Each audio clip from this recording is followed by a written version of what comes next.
The trapdoor is held open by a rope AB.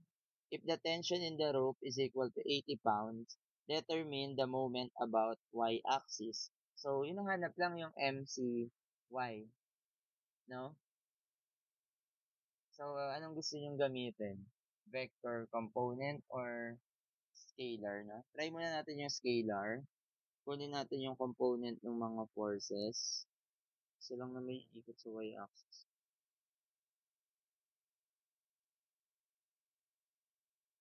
Ano yung coordinate nito? So, the coordinate is equal to 0 sa, ang x niya 4, ang y niya ay 0, ang z niya is, okay. Simply, ang x niya ay 0, ang y niya ay 4, ang z niya ay 3.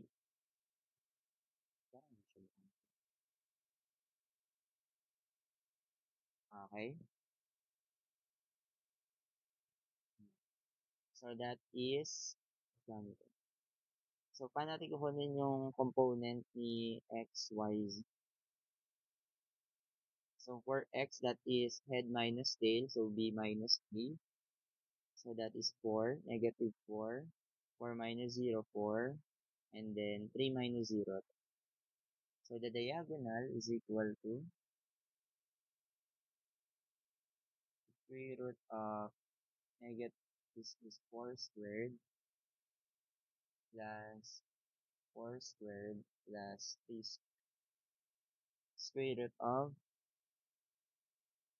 41.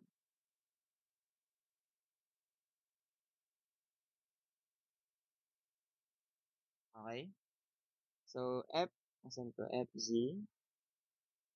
fx, and fy. So, ano lang ba iikot sa y-axis? Diba si ano lang, fz? So, the moment at y is equal to fz multiplied by moment arm na 4. No? Kasi ito lang iikot. So, turo nyo lang. Tuturo natin yung y-axis, positive y-axis. Kaso, paangat yung force natin, no? So, saan siya tuturo? Sa kaliwa. So, negative yung rotation natin. Therefore, the moment at y is equal to negative fz. So, magkano sa fz? That is 80 pounds. Ano yung component niya ng fz? 3 over square root of 41 times 4. So, the my is equal to negative 80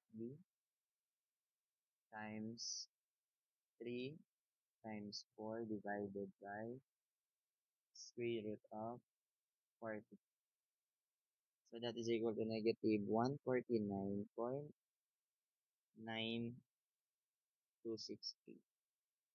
pounds per moment sa y line na.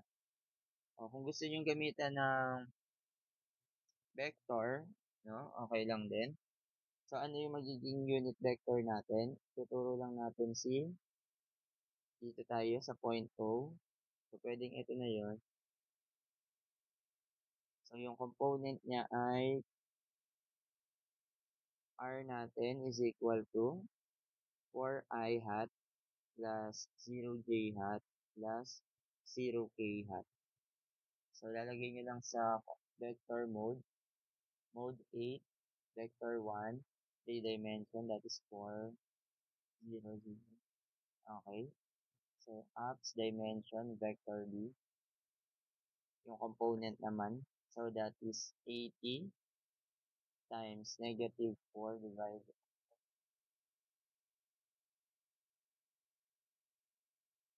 8, negative 8, positive 80 times negative 4 over square root of 41. And then 80 times 4 over square root of 4. And then 80 times 3 over of 4.